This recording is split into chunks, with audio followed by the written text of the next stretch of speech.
Hi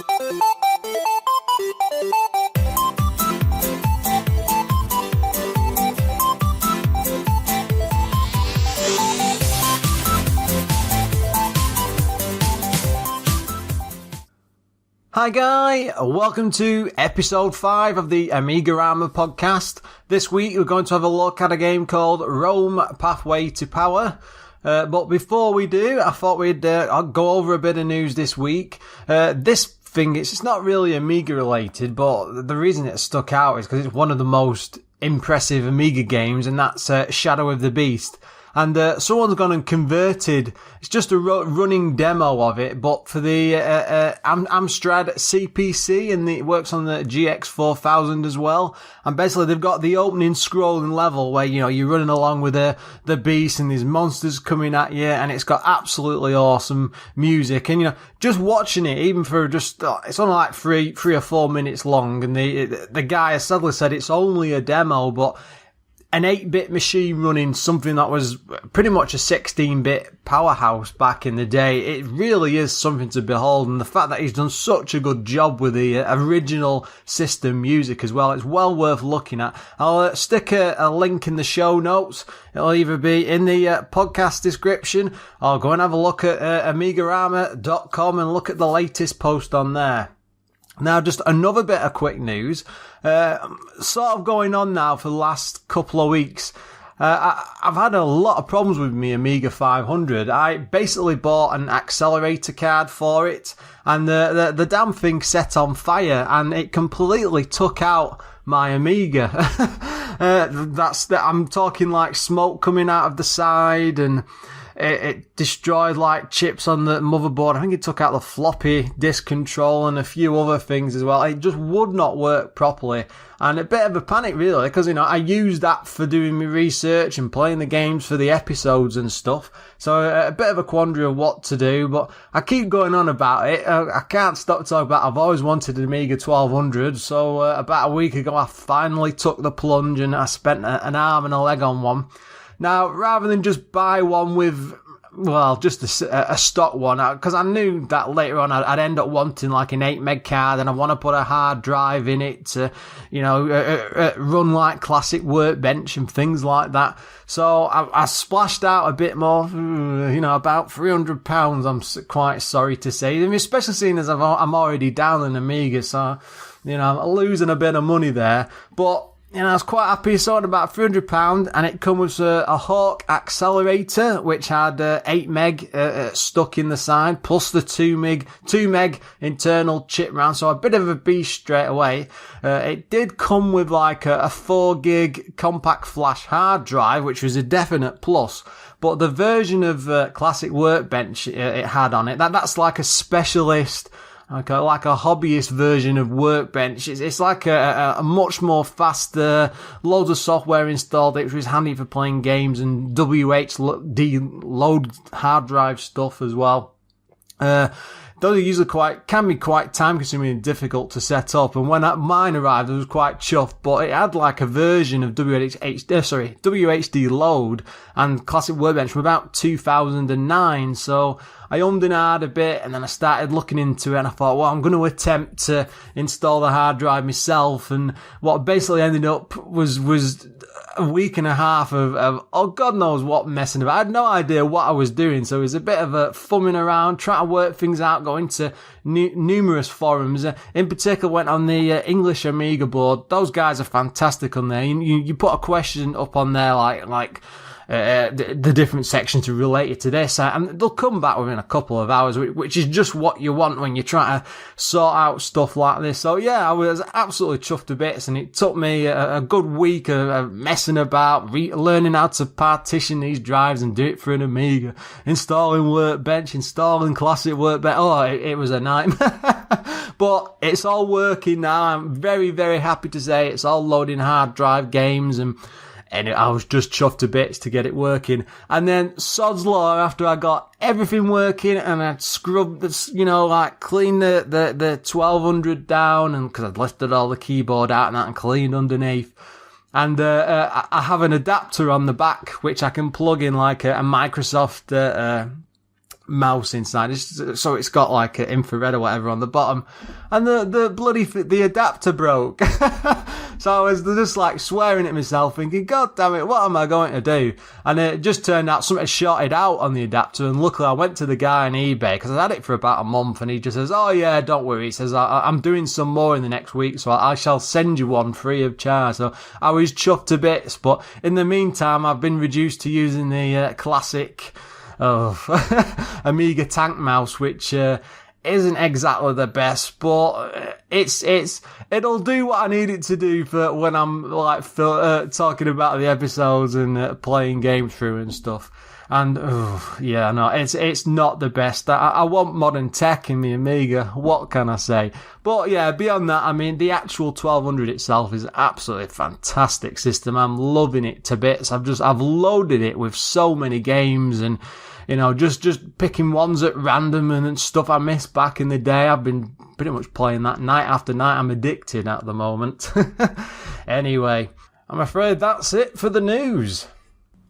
For this week's game, I wanted to pick something that I was fairly familiar with. Now, this is one of the original packing titles that came with my A600 HD back in the day, and I believe it was also the very first game I ever installed to the 20 meg hard drive, which was mind-blowing at the time. It's Rome AD 92. Now, it came in this really small red packing box, and it always reminded me of a small pack of cards, a bit of an odd thing with the size of floppy disks and so on, but it's really handy to just stick on a shelf and have in the corner, and I've still got it tucked away somewhere, surprisingly. I had found this a few weeks ago, which what gave me the idea for mentioning it as either as an episode or in the podcast. Now, weirdly, this was called Rome Pathway to Power outside of Europe. I don't know why they dropped the AD 92 part of the name. Very, very odd. But one thing I did notice, because I've not played this for almost, 20 odd years, and going back to it, the first thing you see on the title screen is published by Maxis, and that's their big glorious logo. And now, for a game that came out in 1992, Maxis was at the top of their, I don't know what you call it, like their genre at the time. They were behind the likes of the Sim City games. They were really, really famous. But it wasn't built by or developed by Maxis. It was done by a company called First Light Games, who were also behind The Adventures of Robin Hood. Now, it's very strange. It's a mix of strategic, and it's an action game with an isometric view, which is sort of similar to what you used to get on the 8-bit systems, that head over heels type look. But because it's on the Amiga, it's really gorgeous, colourful graphics, and it's a really interesting thing to look at, especially considering what the world consists of, which we'll get on into a bit. But the most interesting thing about it straight away is the entire story of the game. It's a very basic premise. I mean, you start off as a slave, and as you go throughout the Roman world, you basically end up becoming the emperor. I probably spoiled the end of the story there, but that's what it's pushing for throughout the entire thing. But you go on a full adventure throughout. You jump up through you get away from being a slave. You go to Rome, you join the army, you lead an army in foreign lands and come back, join the Senate, that sort of thing, and then eventually towards the Emperor stuff at the end. And especially for the time, it was a really intriguing, long-looking storyline, and because most game stories, there was just nothing to them, because they didn't have to, did they? They didn't, unless it was like a graphic adventure. They weren't looking for having like novel-like tales or intrigue and interest, so it's quite interesting to see just how far it went. Now, as a kid at the time, I was really nuts about Rome, and I was really into that historical, I think it was just my age and stuff, I was really big into a bit of archaeology and Indiana Jones and all that. I think it was probably just because of Indiana Jones. I was expecting to find my own Holy Grail tucked underneath the bed one evening. But the great thing about this was, you didn't just like stick in one place. You started off around Mount Vesuvius, where you were trying to escape the explosion. And straight away, one of the first things you notice is in order to get anywhere or get away from being a slave, you have to go to a public baths. and steal someone's toga. And then after you've stolen this toga, you can basically do whatever the hell you want until you get off the island before the volcano erupts and kills absolutely everybody on the island. But once you finally leave this island, which sort of serves as a tutorial but also introduces you to the difficulty of the game, you don't just like stick in one area. You move on to Rome, you get to explore that and the city and the Colosseum, and then later on you go up the next part, you'll know, you go on to Britain and get to see all those native Brits and how crazy we were back then, onto Egypt, and then finally back to Rome. And yeah, one of the things, bath there, but you do actually get to visit Cleopatra's bath, and yes, you do see her floating in the bath. And one of the great things about the game is it has some gorgeous colourful artwork with text that appears above it, and you do get to see quite a lot of Cleopatra, so if there's anyone young listening, you might want to avoid this one. But one of the greatest things the game does do, it's very strange to explain, but this was probably the first free roaming sort of game I have ever got to see. I mean, it was only in limited areas, but in, like, say, Rome, you could visit, like, the Colosseum and the Senate, and you could see, like, the Emperor's palace or home, I don't know what you call it, or bits of Egypt with pyramids and, like I say, Cleopatra's bathhouse. You could really explore it, and dotted throughout these places were lots and lots of other people to interact with, and it just helped build this whole Roman world, and it really made you feel as if you were on a proper journey and an adventure as you were exploring. And one of the great things about it is that as an isometric view, so you're basically looking, it's a bit like Populous in a way, you're looking directly in as a corner, and had some really gorgeous background art floating around, which would change it like during the day, and it would show like the gods, like the god during the day, the god at night, and then when you went over to Egypt, you'd have like an Egyptian god dotted around, similar sort of themes. But it would really add to that intrigue of where you actually were, and it all just added to that feel. And of course, none of this is historically accurate, which for a bit of a Rome note, that's all I thought has always been a shame. And it always reminds me, I've always had this interest in Rome and stuff, and one of the recent things I did was, well, it's a few years going back now, but I did work my way through the full History of Rome podcast by a chap called Mike Duncan. This is a good few years ago, but it had almost 1,000 episodes to it, and it was going on for several years, and I was actually quite proud when I got through, because it basically covered 1,000 years of Roman history. It was a huge task to finish. It took me ages, but the thing is, I'm quite familiar with the Roman history side, so going into this again, I'm thinking, well, it must be, it must tie into the Roman history, and it doesn't, sadly. It's not historically accurate. It's more of an intriguing look at Roman life and what goes on at the time and stuff. But anyway, some of the other things you get to do on it's like a journey. It's really hard to explain. When you get to like run for the Senate, and you get things like hire an assassin, and you can do stuff like you get to live within Rome itself and experience the life. And I don't know if I'm putting that quite across how unique this would be for the Amiga at the time, because there really was nothing like it. I don't think there's anything like it to this day.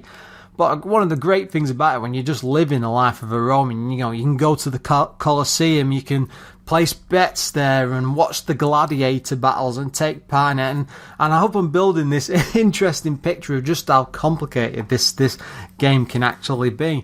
One of the other sides of it, whilst you play through the game, you need to earn money to be able to buy things and survive and so on. And when you get to Rome, you have to spend each night in an inn, because if you don't, there's thieves running around in the darkness of night, and you can actually escape from them because you can see them running, you can see them coming towards you, and you can actually run away, but it's quite difficult. You've got to be quite nimble on your toes and stay up, and it does affect your character after a while. If he's just up constantly, he does get absolutely knackered. But this just creates this, again, it's all about creating an atmosphere and making you part of this whole Now, the thing about the game is it has various puzzles and different solutions to them as you're going through, which again adds to the intrigue. There's never 100% a single way of just doing one thing through the game. Like, you can hire an assassin, or you can sort of become the assassin if you want, if you can time it just right where you can kill a character or a member of the Senate, because that's how you're moving your way about. But the beauty of it is, whilst you're doing all this, you're in it's not a full open roaming world, because you're only in really small areas. Like at the beginning, you're on like part of the island, then later on in it's most of Rome really, but it's quite big, and the same in Britain and Egypt. When you go to Britain, for example, you're not really doing what you do over in Rome, where you'll go in with the locals and you're talking and interacting with people. You're actually going out there to fight battles, and you get to order troops around and keep them in formation, which does add its own problems. But it gives you such a variety of things to do as you move your way through this game. And it's no surprise I'd never seen. I was only about 12 or 13 when I first played it, and honestly, I'd never seen anything like it, and I really haven't seen anything like it to this day. I mean, if I'd have known at the time that they'd also done that Adventures of Robin Hood game, I'd have been all over it, but sadly there was no internet or anything, and never saw it in the magazine, so I never picked a copy up. But the most exciting thing about the whole is, for me, I always felt, is you get to grow up to become the emperor, and there's not a more exciting thing than that for someone going through a Roman adventure. Of course, it's far from perfect, and sadly it is littered with probably more bad points than good. One of the worst things about the game is just it's so overly complicated with what you have to do and the tools you're given to do it with. I mean, just as an example, I'll just read this out, but there's a menu down the left-hand side of the screen, and the choices are use, do, who, map, follow, run, systems, and your money, and you just lots and lots of options. But things like use and do should just be a single icon for that, or who, like maybe a question mark, something like that. It's all too spread out there and a bit overly complicated, and the problem is that it's very clunky to control. It's not smooth scrolling, so as you move from section to section, the stage, like the view moves with it but it's not very smooth at all. It's hard to, you have to watch it in motion. It's clunky, but it's just tweaked enough that it's just not too bad. But at the same time, it's just, you can see it visibly, and it does create a problem. At the same time, it's quite slow. I mean, even going back to it now, if you can try it on a modern system, I've seen it over the years on different versions of them, and I mean, playing this on a souped up A500, it's still not as fast in any way, shape or form. One of the other problems is that there's a whole section where you're in Britain and Egypt, where you get to control troops and do different things with them, because you have to beat an enemy army or an enemy commander. But the problem is the AI in the game is absolutely dreadful. You get, you get to right click, you get a sub menu, you can like attack, rally, charge, hold, things like that. But you get piles and piles of lots of option buttons of things to do. But if you click a button, about 8 times out of 10, they won't actually respond. And if you tell them to attack, like you might have like 4 or 5 troops in front of you, and then one of them will go running off up the left of the screen and off up out of the map somewhere. And the thing is, you can't call them all back easily, because they have to be on the screen for you to give the commands. So you have to tell everybody else to hold, and then go running off to fight this troop, to get this troop, and then drag him back with the others, and then try again and take him off. But when this is in the middle of a rapid battle and you're trying to do this really, really quickly, it just doesn't work, and it falls apart really quickly, which is a shame, because with just a bit more tweaking, I'm sure they could have just got that part right. The other side of it, I mean, a lot of the solution, you're never really told where to go, and it can be a bit of a headbanger to work out what you're actually supposed to do. I mean, back in the day, I managed to complete it on multiple playthroughs, so there must have been enough information there, but I'm starting to think I was a bit too obsessed with it, and it was just because I was playing it far too much.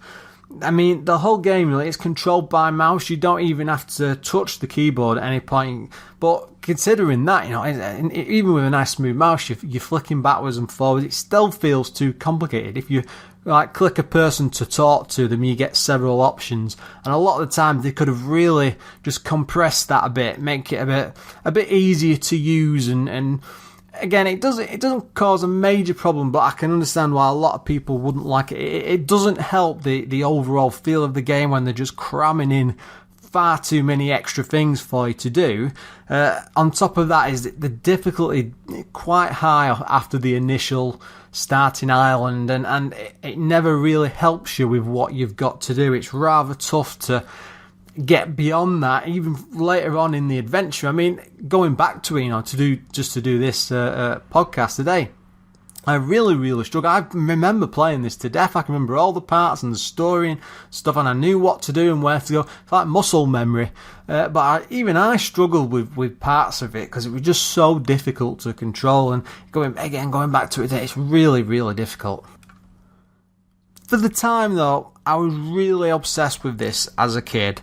And I know it was because it tied in greatly with my own general interest of history and Rome at the time and stuff, but there is a lot making it worth playing today. It's got a really interesting story. It's quite humorous in parts, and if you can put up with the clunkiness and some of the problems with the control and the overcomplicated bits, it is worth going back to, because there's certainly nothing there to make an intriguing overall package. Compared to other games at the time, there really was nothing like it, and I think it's just a case of they did bite off a lot more than they could chew. I mean, I love the story, but it's one of these, it's a greater game than the actual, it's an average game. It's not below average. I wouldn't say it's poor in any way, even for someone who wouldn't be into that sort of game. I don't think it's poor at all, but it doesn't solve its own problems, and they could have just tweaked it a bit more. Maybe it just needed a few more months in development, or a few weeks, whatever it would take back then, but they never quite reached it, but they were so close, and it's such a shame. Looking back to some of the review scores at the time, this is a few I just grabbed off the web, but it was very mixed, and you're talking from about 60 to probably the highest at 85%, and I think Amiga Power, who were quite famous for their scores at the time, they gave it about 60%. So it's very average. But should you go back to it today? Well, I would say it's still worth spending a bit of time with it. Maybe you need to give it at least an hour. Is that too much for us to go back to retro games these days? There is enough to explore. There's enough in that world. You will get on with the humour and the adventure. It is a good overall experience. I used to have a lot of fun with it. I had quite a bit of fun going back to it today, despite its problems, but I don't know. Would I recommend it? I'm sort of... Maybe put it on your maybe pile. Just put it to one side and jump back into. Probably what most people do is just go and look it up on YouTube. But I think the thing you do if you're watching a playthrough video on it, you just don't experience the feel of the world and the chance to explore, and just because that's what you want to be doing. It's a bit like a Grand Theft Auto type world where you're wandering around talking to different people. You can commit crimes if you want, or you can just do good things. It's entirely up to you, but the world does cater to that to in a very big way. It really is wonderful. I would say in that sense, it's worth giving a go, see how much you get on with it, but I suspect a lot of people will struggle, but it's worth a go, guys. Now, I think that's all we've got time for this week. I'd just like to thank you all for keeping with me for so long. I know we're up to episode 5 now. It was suggested a while back, but I thought it was too early with the number of episodes I've done. But I'm quite open to people asking questions and leaving comments, by the way. A number of ways of doing that. You can go to AMIGArama.com and maybe drop a message on the latest podcast sat there, and the comments are open. Or you can go to the Facebook page. Just go to Facebook and search AMIGArama. Leave a comment on there. I'll either respond, or maybe if I get enough questions, I mean, they can be about anything. Maybe you want to suggest games, or just want to ask me about my Amiga past or thoughts on things. Just feel free to drop something on. Now, podcasts live or die from iTunes reviews. We've had a couple now as we're going along, but I'm always hoping to get more. If you like the podcast, by all means, drop a remark on there. Hopefully 5 stars, and we'll see how it goes. Anyway, guys, until next time, thanks for listening.